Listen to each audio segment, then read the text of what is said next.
All right, welcome into the FNIA podcast. We are presented by Lowe's. As always, you know Tony Dungy, you know Rodney Harrison, Jac Collinsworth. Fellas, let's start with those Chiefs. The Chiefs in trouble. Trouble in Chiefs Kingdom. 1-2 in the division. 0-5 in one possession, one score. All those games are winning. All the close games are 0-5 now. It used to be like they were 101, right? What's going on right now with the Kansas City Chiefs, Coach? Well, you mentioned it in the past. They were always a lock in their division games, and they were always a lock in close games. And now they aren't. And there's a couple of reasons for it. I thought they would get it fixed coming out of the bye. I picked them to beat Denver, but in that Denver game, the same issues still showed up. Offensive line issues against Denver and that pass rush, which you could expect. But lining up illegal formations, penalties, special teams breakdowns, block kicks, just over and over and over again. We've seen it all year, and they haven't gotten that fixed. Yeah, and I think, you want to point at Andy Reid and his inability to consistently run the football. But I just think the biggest difference, coaches, these guys are just a little bit older now.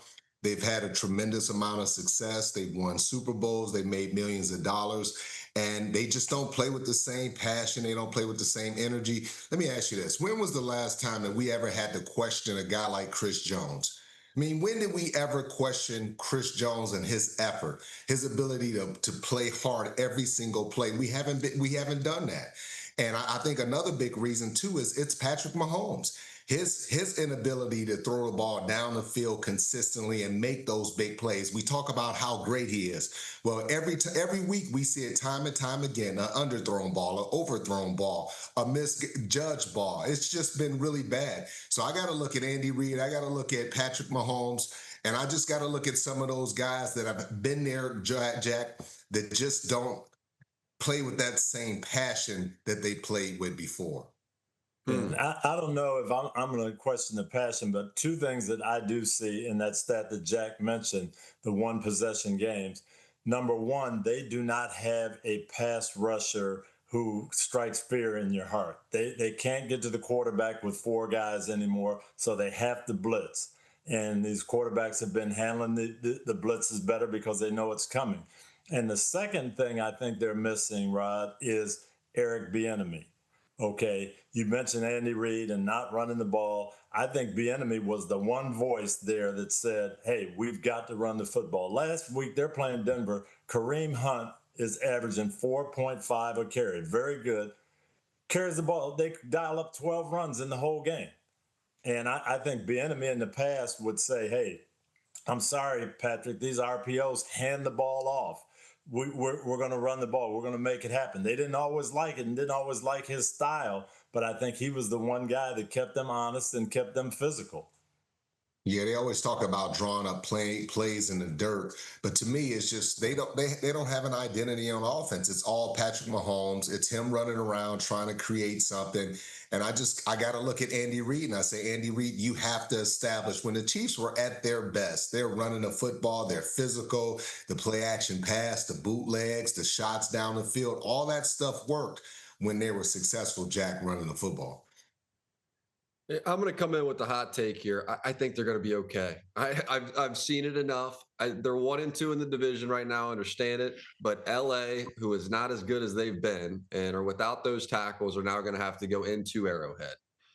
Denver, yeah, they beat them on their home field in a close game. They're now going to have to go into Arrowhead. I think they'll win both of those games. I think they'll find a way into the wild card, and I don't see a dominant force anywhere in the AFC, which leads me to believe they can beat any of these teams, whether it's on their field or at Arrowhead. And so that's why I say, Coach, they're going to be just fine. Am I wrong? No, you're not wrong, because what we've seen is a lot of one possession games and they've lost them. If they get back to their formula and do what they do, they're playing in Arrowhead, the weather gets a little colder, they win those one possession games, then they've got a chance. And you're right, there is not a dominant team in the AFC right now. So you get in the hunt and you can do some damage, no question about it. Jack, you asked us the question, what was wrong with the Chiefs? I never answered.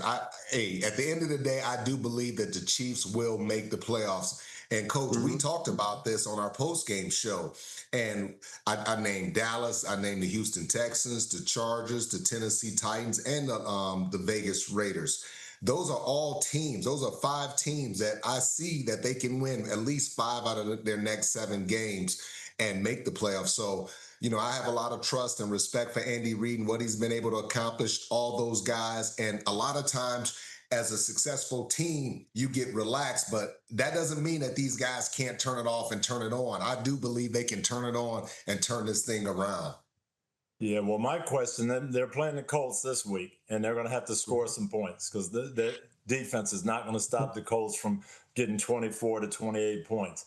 At the Cowboys, that's a game they should win, but you beat the Cowboys by running the football. If they don't want to run the football and choose not to, that'll be a tough game.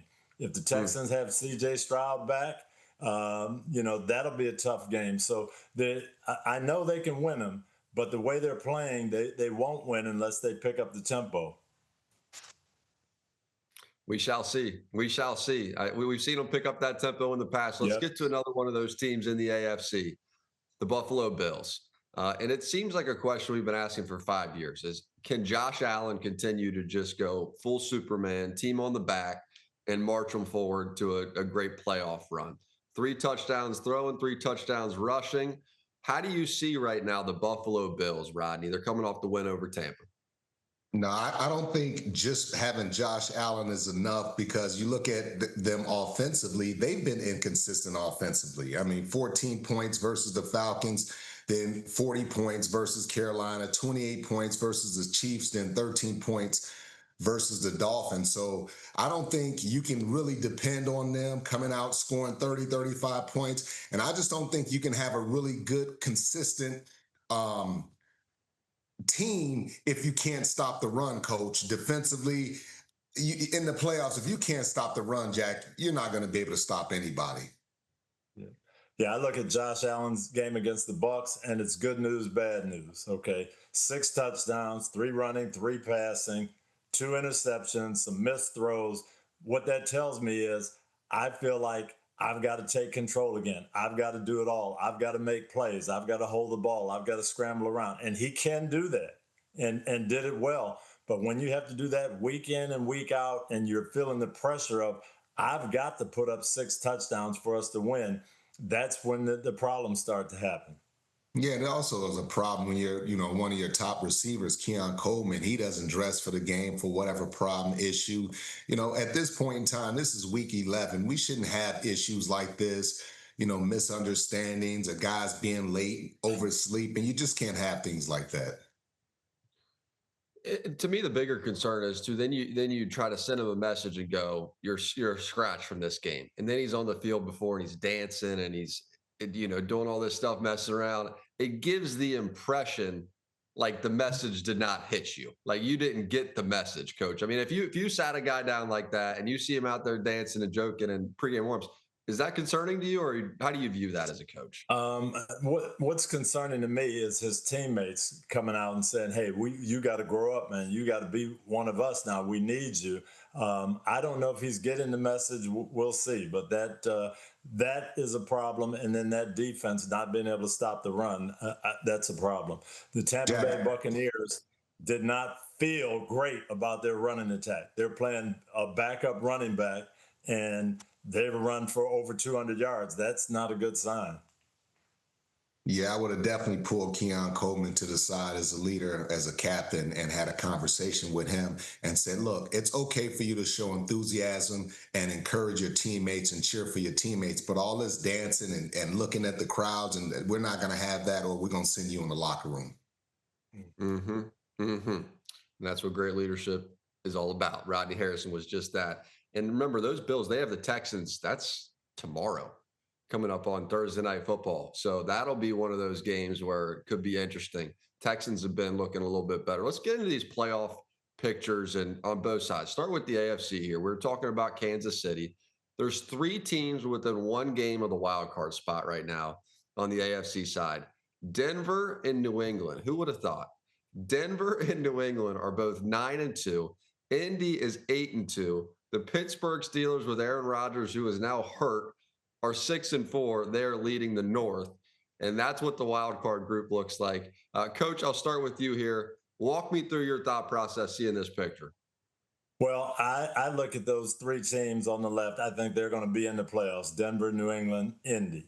Okay. And then you look at Buffalo. I think they've got enough where they're going to be one of those teams that gets to 11 wins. But now, Pittsburgh, Jacksonville, the Chargers, Houston, Kansas City, Baltimore. Who can make that push? Who can get to 10 or 11 wins? And they're all a little bit flawed. Pittsburgh's quarterback is hurt now. The Chargers' offensive line is banged up. Jacksonville's been up and down. Houston, their quarterback has been out. Kansas City, we talked about. Baltimore looks a little bit better, but, where are they?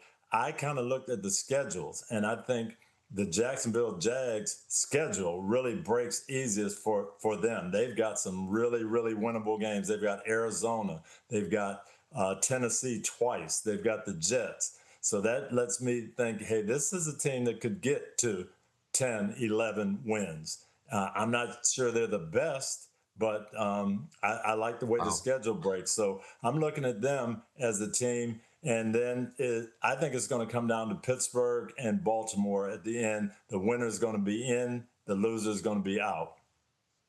Yeah, and I think really with Aaron Rodgers getting hurt, I think that really takes Pittsburgh out because I think it's more pressure on that older defense. And I have a lot of faith in the Baltimore Ravens to come back. The Jags coach, whether they make it or not, I don't trust them. I think they're one and done. I think the Patriots will win the division. They play against Cincinnati.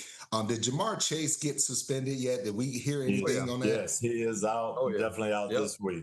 Oh, awesome. Okay, so now the Patriots, they don't have to worry about Jamar Chase and double teaming him. They get the Giants, and then they get a bye week. And Denver also scares me, Coach, because that's a team that has been really inconsistent on offense. And if their defense doesn't show up one day, you never know what happens with their offense. So Denver, we talk about their defense and we're excited about Bo Nix, but this is a team that really scares me because they could be one and done, Jack. I think they could too, Rod. It's like,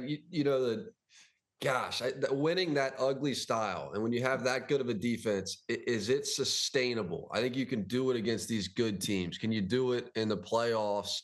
If you have a rematch against a team like a Kansas City, a Buffalo, if you get one of these big dog teams comes in there, can you continue to win that way? And maybe you can. I mean, I guess the proof is in the 9 wins right now, but I am with you that I am shaky on fully putting all my trust in what I've seen from Denver so far. I just don't know that I'm putting it all there. Coach, or you? But I think you could say that about every one of these AFC teams. I think agree. any one of these teams could be one and done in the playoffs. It just hasn't been consistent football. We thought Buffalo was on track a couple of weeks ago, and they go down to Miami and get killed by the Miami Dolphins. That's been the story of the AFC all year. So I think Denver's defense, I'm riding with that. But, yeah, they could lose a 13-10 game in the playoffs to anybody. Hey, Coach, so after I'm going to tell you my sleeper team. I want to know your sleeper team. For me, it's the Baltimore Ravens. And and I look at, obviously Lamar is healthy, but that defense is back. And I think that defense is getting better, creating those turnovers. The secondary, they're playing a lot better. And I just think they can catch a late season run like they did last year and get hot. You just never know. I mean, they still are loaded with talents. Derrick Henry is still a problem to deal with. And once this team gets motivated and gets back ready, I'm telling you, man, this is a team that I don't believe many people would like to play. Ooh. Look at that 4-game stretch there too, Rod. Jets, Bengals, Steelers, Bengals. That's a pretty good 4-game stretch to continue that heat streak too, isn't it? It is. It is. And it's going to be a couple physical division battles, but man, why not? This is what it's about. Yeah, I see them coming on, and I like them. And you got Lamar Jackson playing really, really well. The defense is starting to play better. I look at Houston as a sleeper. If they could get C.J. Stroud back and start playing offense just a little bit better, that defense is very, very good. Now, they've got a tough schedule, too. They come up these next few weeks, Bills, Colts, Chiefs. That's going to tell the story. They've got to get some wins in there. They've got to get C.J. Stroud back. But that defense could help them. And if they sneak in, they could be tough on someone. Yeah, hopefully that defense scores some points because that offensive line is just really, really, really bad. Mm-hmm. If I asked you right now, Coach, Pittsburgh, do they make the playoffs? What would you say? I think they will. I think Aaron Rodgers is going to be able to play, and I think that veteran presence will get him through. I think this next couple of weeks is going to be very, very important. Bears will be a tough game. Bills will be a tough game. Ravens, Dolphins, they've got to come through with 2 or 3 wins there while Rodgers is rehabilitating. I think they can, but we'll see what happens. Now I might have to disagree. I might have to disagree with you, Coach. I think I think they're playing against a lot of really good teams with Aaron Rodgers less than 100% at any point in time. If he gets hit and gets tackled or he has to fall on the ground and brace himself, I don't trust that wrist, and anything can happen. I'm Jack, I know you're probably hesitant like me, but I don't think the Pittsburgh Steelers get in the playoffs. And they've looked shaky enough at times with him healthy. So, Yeah. I mean, Coach, how do you? This is a left wrist, right? I mean, how do you think through this now? Even if you're going to roll him out there in a week, in 2 weeks with a cast, I mean, how do you navigate this? It can. You just don't know what it is. I'll tell you a quick story. 1977. We lose 2 quarterbacks in Houston. Terry Bradshaw has the same thing, left wrist. I'm a safety man. And Coach Knowles says, if Bradshaw can't play, you're going to be the quarterback this week. I call all my boys. We're playing on Sunday night. I might be quarterback. And Bradshaw came out, never missed a snap the rest of the year. We went to the playoffs. So, and I was back at safety. So we'll see. But at least you was ready. Yeah, they casted it up, and he played the rest of the season and didn't miss any time. All right, well, let's see if he's got any Terry in that blood. Yeah, it's just a little different now. These pass rushers and the way these boys are built now is just a little different. Yeah, I will say this: without Rodgers, they do not have a chance to make the playoffs. If he's off or misses time, yeah, I agree with you. They're done. That's what we were looking for, Jack. It finally came out of him. We just had to get one story out of him first, and then he got right to that point. But let's get to the NFC side of things now. 9 teams with 6+ wins. Philly and the Rams, maybe a little more predictable that these would be the 2 teams that sit atop the NFC, both at 8-2. Then you have this next group: Seattle 7-3, San Francisco 7-4, Green Bay 6-3-1. They had that tie against the Cowboys. That was on Sunday Night Football, wild game. Detroit 6-4, Tampa 6-4, Carolina coming on 6-5, and then Dallas now 4-5-1 after the win the other night. Rod, looking at the NFC, walk me through your thoughts here. Yeah, the 2 best teams, I think, are right there, Philadelphia and the Los Angeles Rams. I think the team that kind of concerns me, and it concerns me, is the Seattle Seahawks with Sam Darnold. And, will he continue to turn the ball over? I don't believe he will. But in those big pressure moment games, can he deliver? I don't trust the Green Bay Packers. I don't trust the San Francisco 49ers, Coach. Detroit, I think they're going to be able to bounce back. They get a couple guys healthy. But the top 2, those 2 teams are legit. They don't have a lot of weaknesses. They got, good offensive line, defensive line. Just those are the top 2 teams, Coach. Yeah, I agree with you. Philly and the Rams are above the line. Tampa is not a great team, but they're going to win the division. They're going to be in the playoffs because they're in a bad division. The North, Chicago's in first right now. I think the Lions bounce back. They've got a schedule that helps them, and I think they're the best team. Now, as far as people fighting it out for the wild cards, that North division, they all have tough schedules. The schedules favor Seattle and San Francisco in the West. easy games against the Titans, the Falcons, people like that. So I think you'll see Seattle and San Francisco in the wild card slots, leaving one more. Who gets that third one? Green Bay, Chicago, or Carolina? I'd have to lean towards Chicago right now, the way they're playing. Absolutely. To me, every year in the NFC, I'm curious your guys' thoughts on this.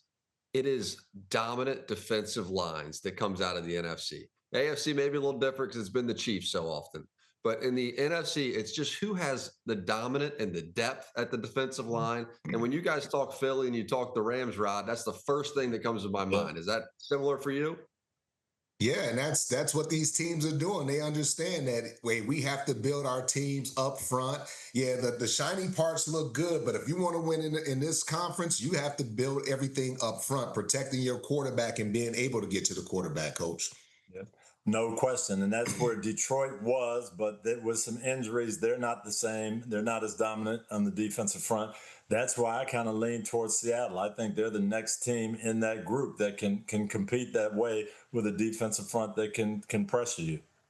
And you mentioned Seattle. You mentioned Seattle, coach, and for me, Sam Darnold, he doesn't have to be great. Just don't mess it up. You don't need those 3 and 4 interception type days. If he goes and he plays and maybe he throws a couple touchdowns with 1 interception, they'll win those games all day. But it's those disaster games that he has to avoid. Yeah. And Seattle right now, they're an anomaly. They've got 7 wins and they've turned the ball over as much as anybody in football. They're at the bottom of the plus minus and giveaway takeaway, and they're still winning. They've got to solve that. And if I'm Mike McDonald, I'm going into Sam Darnold and say, look, protect the football. You protect the football, we're going to win. And that's going to be your number one job down the stretch here. And Sam's got to do that. All right, I want to throw a couple teams at you. You guys tell me if they're making the playoffs or not. Number 1, Dallas. 4-5-1, Rod. That's a no for you. No.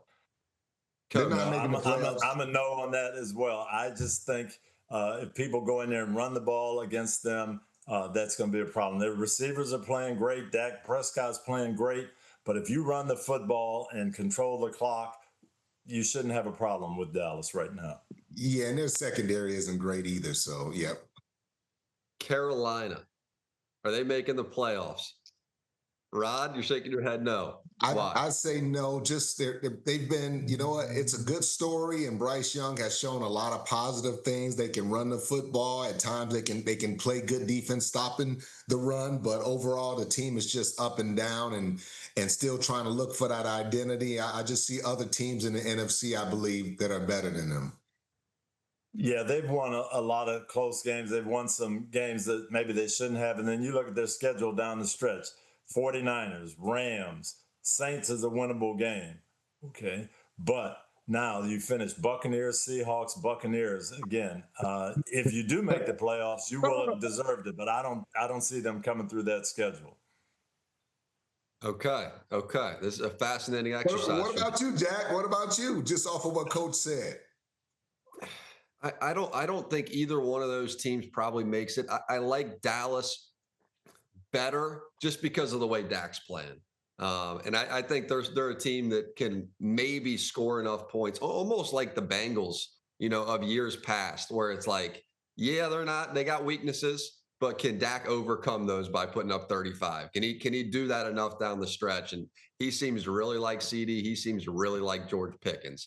And Rod, you were one of the first ones that said Pickens may work there. Pickens has worked there.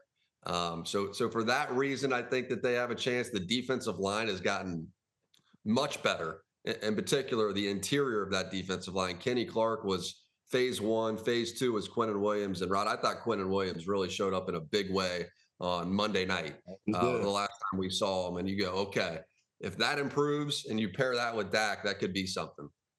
Yeah, I thought he came in and really played with a lot of enthusiasm. He was really excited about the change. And, sometimes, Coach, you need a change to kind of spark that interest. And to have those 2 interior guys get that pressure, that immediate pressure, that helps out those edge guys. Now, now you see the defensive coordinator, he doesn't look so bad after all when you start having these right pieces. Ain't that right, Coach? Well, and if you play a team like the Raiders that only dials up 6 runs in the whole game, and that helps you too. So we'll see if they play teams who might say, you know what, let me see if these guys can stop the run first. Hey, he's always the voice of reason. Always the voice of reason. That's right. That's right.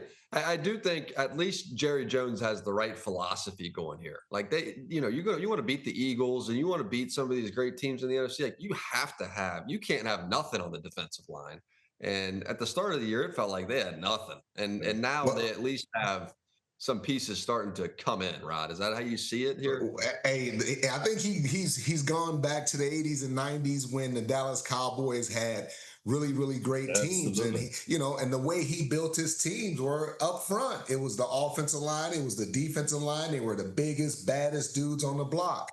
And that's what you have to do to compete in the NFC, Jack. You nailed it when you called that out. Yeah. You have to be able to dominate on the line of scrimmage, and just getting back to that is good stuff.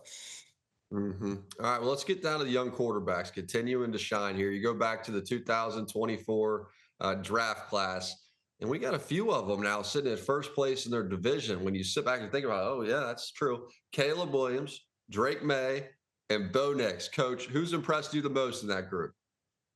Well, I'd have to say Caleb Williams because of the turnaround. There were so many questions last year. He can't do this. He doesn't protect the ball, his footwork, everything. And Ben Johnson has really helped him out, cut the interceptions way down. He's protecting the ball and playing very, very good football. Drake Maye, you could say the same thing. He didn't have a great year. New coach comes in, Rod, and his game looks completely different. Coach, I agree with you 100%. It's been Caleb Williams because, and the number one thing is this kid has worked extremely hard. So I respect his grind because he had to undo a lot of bad habits, just the way he used to play. And, just out there, just kind of doing his thing, thinking that he can just out-athlete everybody. And the way he's learned the system, the way Ben Johnson has poured into this kid, you can see the difference. You can see the confidence. And the thing that I see, too, is just his teammates loving on him, embracing him. So they respect all the hard work that he put in. And you're right, Coach. Drake Maye, he's improved a lot. He's playing on the MVP level right now. But Caleb Williams, being that number one pick with all the pressure that was under him, with all, and then Ben Johnson being committed to the guys that he wanted. He said, hey, when I first came in here, he wanted these 3 offensive linemen. He went out and got them. He said, hey, I got to protect this young quarterback. And they've just done a terrific job, man, building that offense. Coach, if you could have either one of those two guys, if it's like a start your franchise today thing, Caleb Williams or Drake Maye, where would you lean? I'm probably taking Drake Maye because to me, he's a little more fundamentally sound, but Williams makes those wild plays and, they're both good. But if I was picking right now today, I'd say Drake Maye. I have to agree with you again, Coach. Caleb Williams is a freak athlete. He's got strong arm, all those different things. But Drake Maye looks polished. He looks like a veteran quarterback. He's smart. He's unfazed. He just goes about his business, very humble. I love the kid. I think he's fantastic, Jack.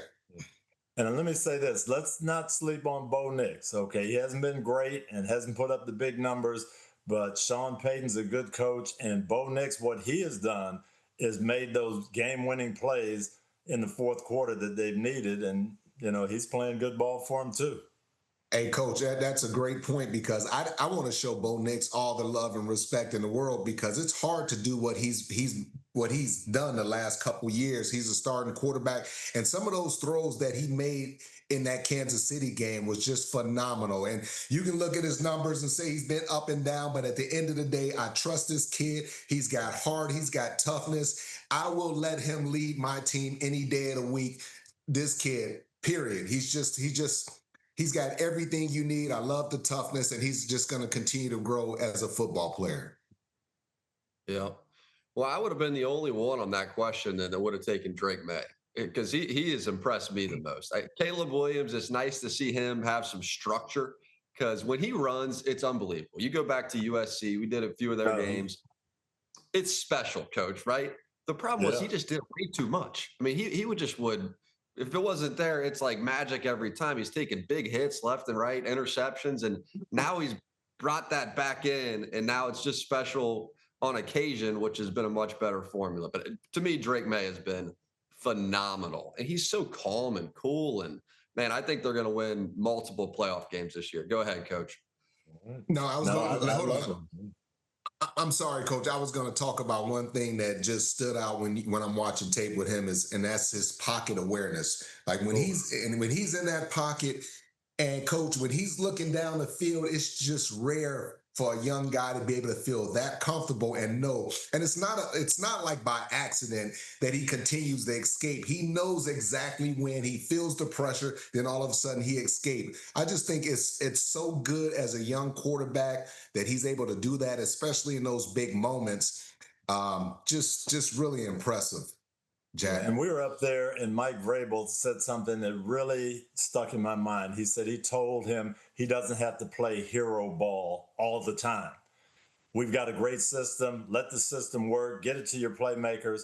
Now, there may be a time or two when you do have to be the hero, but it's not all the time. And I think Drake has really done that. He's played within the system, but in those moments where it breaks down, he is making the plays now, and it's been special to watch.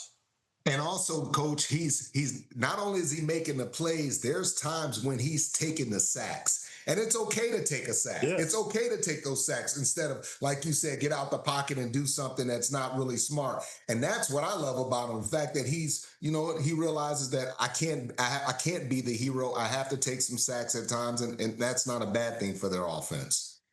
Mm-hmm.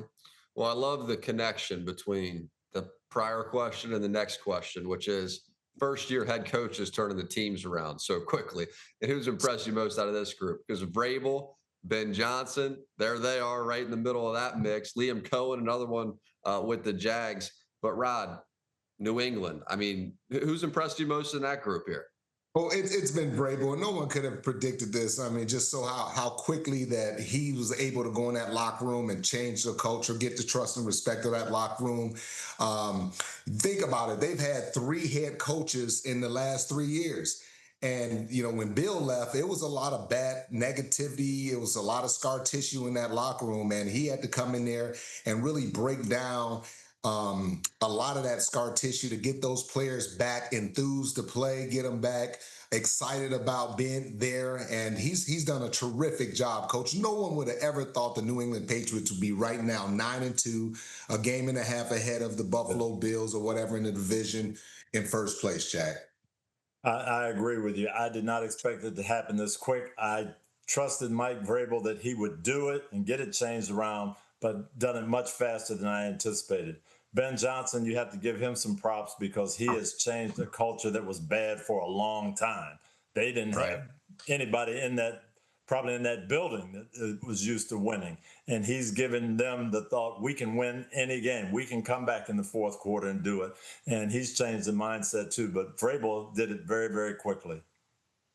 The other thing with Ben Johnson for me was that it started poorly. And they had some close games and some heartbreaking losses early. They're 0-2, right? I got to go back and get my memory going here. But I remember them 0-2, and it was like you knew that they were better. You knew they were close. But, Coach, to your point, that sort of losing culture felt like it was still bleeding through to what he was trying to change. And there it is, the Vikings and the Lions games to start the year, and then 4 in a row. There they went, Coach Dungy. Yeah, and they've won, these games recently, and they're kind of in crazy ways, and they're making the play to win it. You have to admire what they've done, stick to it.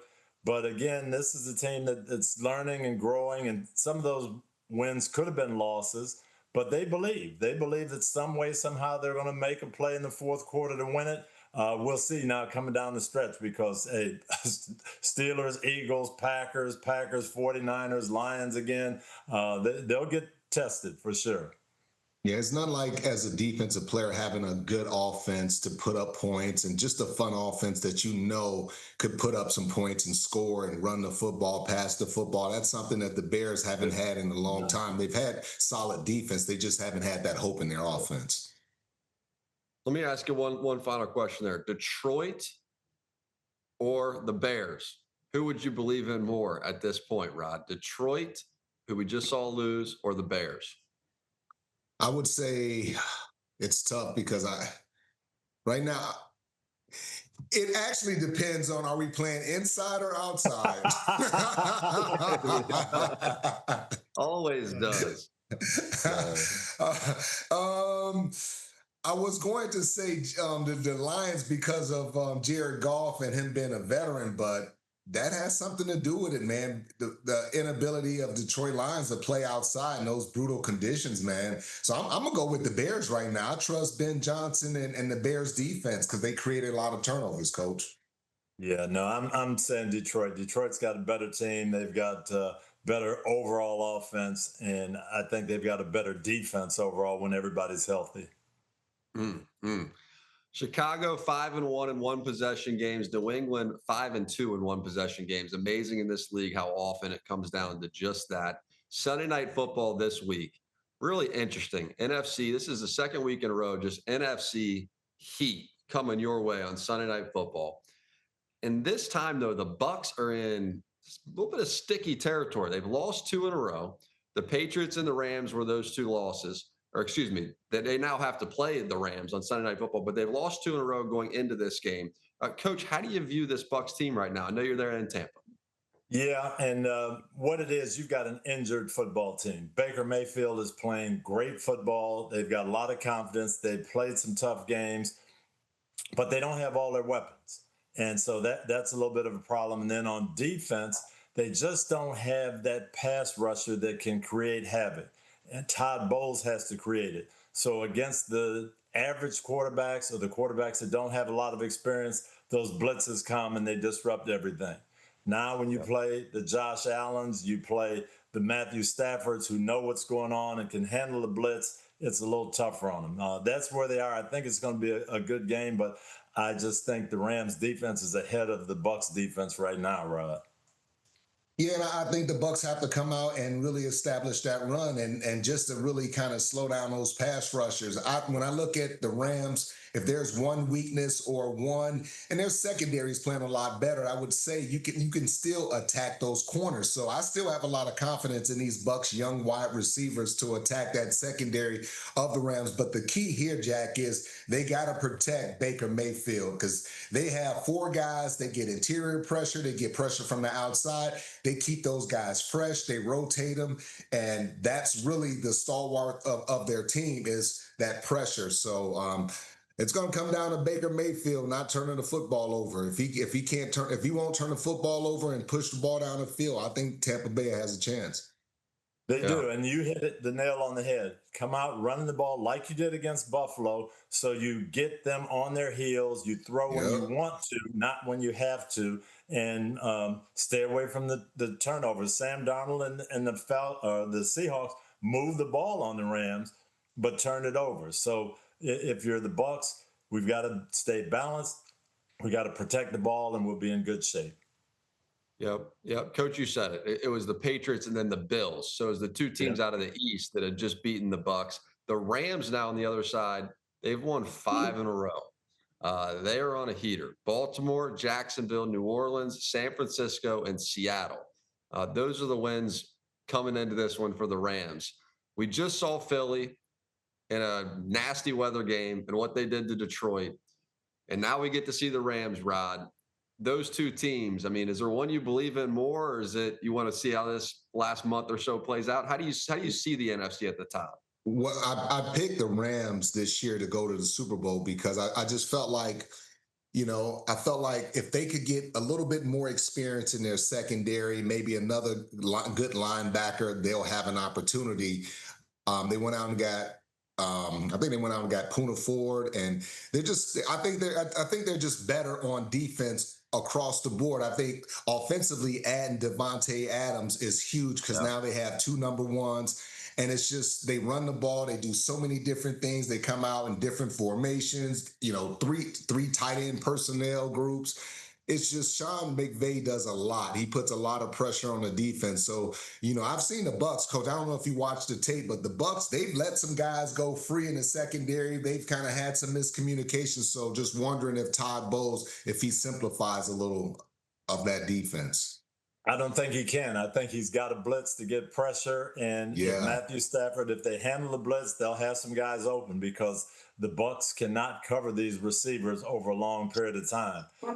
Yeah. I like the Rams too, where they are. They're playing very good offense. Their defense pressures you. They're a complete team.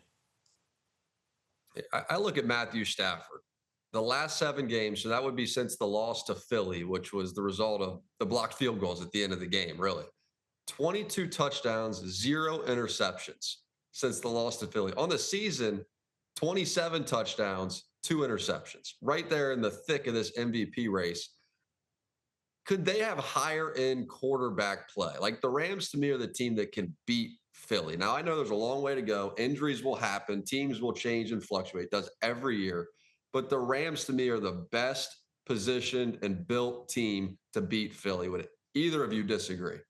So let me just say this. The one thing about the Rams, they have a quarterback that's going to get the ball to their guys. That's the beautiful part about it. There's no question Devontae Adams is going to get 10 or 12 targets if those two teams play. Puka Nacua, he's going to get his. So that's probably the difference between a Jalen Hurts and a Matthew Stafford. Stafford's going to make sure that his key players get the ball, whereas Jalen, you just never know. Yeah. No, the Rams can definitely beat Philly. They've got all the machinery that you need. But I looked at their game last week. They get 4 takeaways from Seattle, and they almost lose the game. It's a 60-something yard field goal, but could have lost the game. Matthew Stafford's playing great. Their offense is playing great, but that's where we are in the NFL. There is not a dominant football team right now. It's true. Rodney and I were talking too after this past week's game. Like, is the NFC just better than the AFC right now? Like, because my curious question would be, let's just say the Eagles were to come out of the NFC, and let's say even the Chiefs, for example, get hot. They come out of the AFC. There's no way that you would like, Kansas City against Philly right now. I mean, Rod, what would go through your mind if those two teams? I don't like any team against any NFC team, any AFC team against any NFC team, because I just think they're bigger, they're tougher, their line of scrimmages on both sides of the ball is a lot better. So when you start talking about the Rams and you start talking about the Eagles and the Lions, like you said, Coach, the Lions, the Bears, it's that offensive line, it's the defensive line, and that's the difference maker right there. Yeah, I think you put the Rams or Philadelphia in the NFC, in the AFC, and we'd be saying they're the favorites by far. It just would be because they've got defense, they've got physicality. The AFC teams are all missing something. They are. Is there any team in the AFC that you feel like is built properly to hang with the Rams or to hang with Seattle or Philly, like to hang with these really tough physical teams in the NFC? Like, is the Patriots one of those teams? Is Denver one of those teams? Is there one of that bunch that you go, maybe they could hang, Rod? If the Patriots are healthy, if they can get Milton Williams back, and if they're healthy at corner with Carlton Davis and Christian Gonzalez, maybe they can match up because they're big outside. Not great at safety, not great at linebacker, okay on the defensive line. Maybe a team like the Patriots, Coach. I'm not sure. Yeah, no, I would say Denver with their defense. Hang in there, have it a low-scoring game. It's 13-10 in the fourth quarter, and Bo Nix makes a play to win the game. Yeah. I feel like it's a question you have to ask, though, based on how the Super Bowl looked last year. And it was very one-sided Super Bowl. The way Philly, and you're thinking, the Chiefs are going to be able to hang, and they just got their butts kicked by Philly. And it's the same style that we're talking about, Rod. Go ahead. I still think when I think of dominance, it's only one team that comes to my mind, and it's still the Eagles, even with the injuries, losing Lane Johnson. And when I see Cam Jurgens and I see Landon Dickerson on that offensive line, it just gives me confidence. And not only that, but what they've done on the defensive line of the ball, the defensive side of the ball. I still think they're dominant, maybe not as dominant as last year, but I like the Eagles, man. I do too, but let's go back to Sunday night. We were there, and the Eagles looked fantastic. But if you don't get that phantom pass interference penalty, Detroit has the ball with a chance to go in and tie the score up. So we don't have a dominant team that's going to just wipe everybody off the planet. That's why these playoffs to me are going to be fantastic. I'm so with you, Coach. It's wide open. Cannot wait to see how it plays out. The Bucs better figure out a way to go get a win. They do not want to drop 3 in a row as the Rams try to win 6 straight. We're back to LA, fellas. This will be the second time in 3 weeks. I cannot wait. There's going to be some sunshine hitting our faces as we walk into SS3. Yeah, and plus you're going to stay 4 days after the game. That'd be good. That'd be good. I would love that. Fellas, thank you so much. Appreciate this. We are out. FNIA podcast. We're off to LA. See you guys out there. West Coast Sunday in LA.